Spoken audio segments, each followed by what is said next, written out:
reasons why I changed my mind from deciding I wasn't going to get married totally to coming to the realization that it's something you do when you meet someone that is well grounded, somebody with self respect, with morals, with and if you never meet somebody like that, you move on with your life. Go and make money. Go and make money instead of there doing nonsense.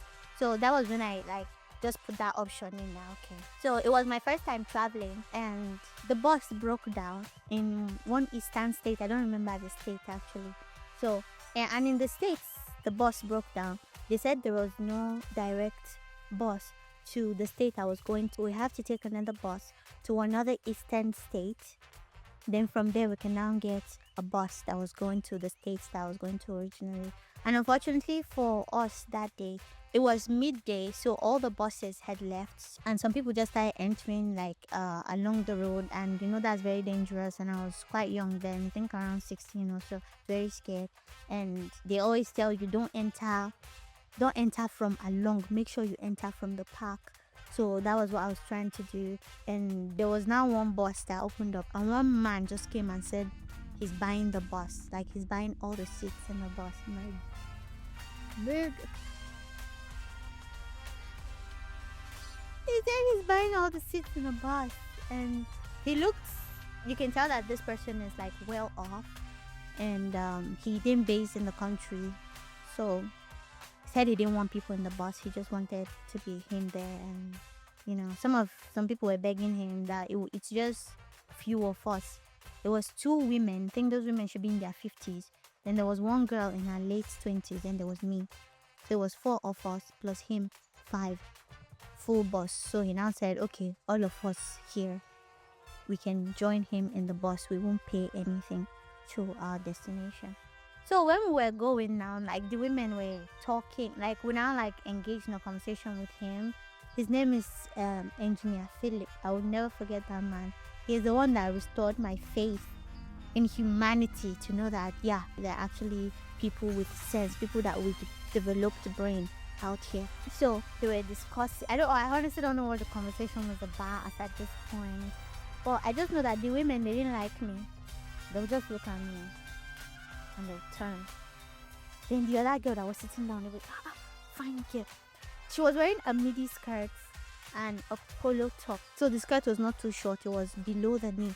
They were like, no, this skirt is too short. As a Christian girl, you're not supposed to wear something like this. And the girl was like, okay, ma. I'm like, what's it is? So they were doing their big one shot, and the man, I think he was in his probably 40s. He would look at me and two of us would look away. So everywhere was quiet for a while, like the previous conversation of him just trying to ask people, like just ask questions to know stuff about the environment and stuff, because he hasn't been here for a long time. And after all that, one of the women asked him, are you married? So he was like, no, that I'm not. And he was like, this girl, she's a very good, they don't know, we all came from nowhere, all of us. I think she and the other woman, like the two women were together, but the rest of us were handpicked. They don't know the other girl, they don't know me, they don't know this man. And they were like, this girl, she'll make a very good wife for, she's a good Christian girl. You can see her very demorate. So they were like advertising this girl like this, and the girl was there like,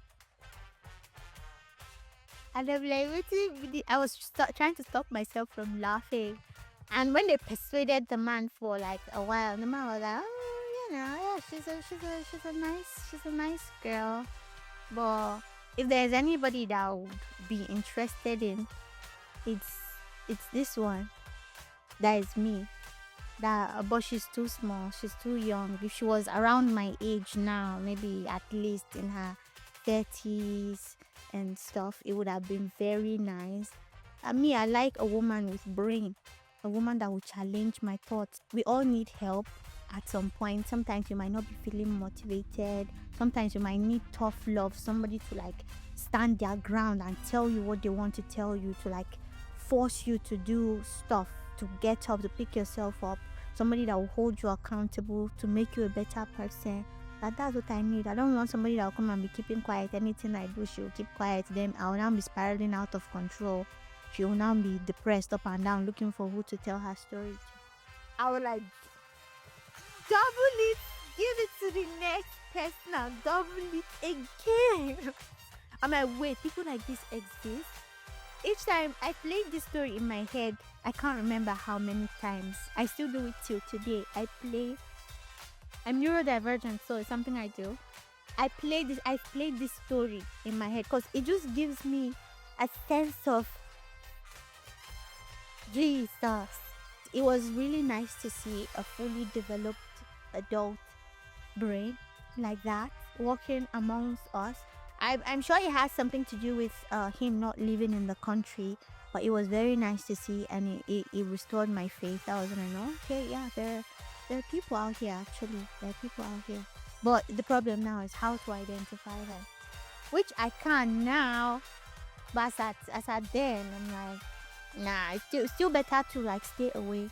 I hope there are more people like this in public. That would be nice. And I just want that man to know that I'm very appreciative of his person. I feel like God should multiply people like that because we need people like that in the society.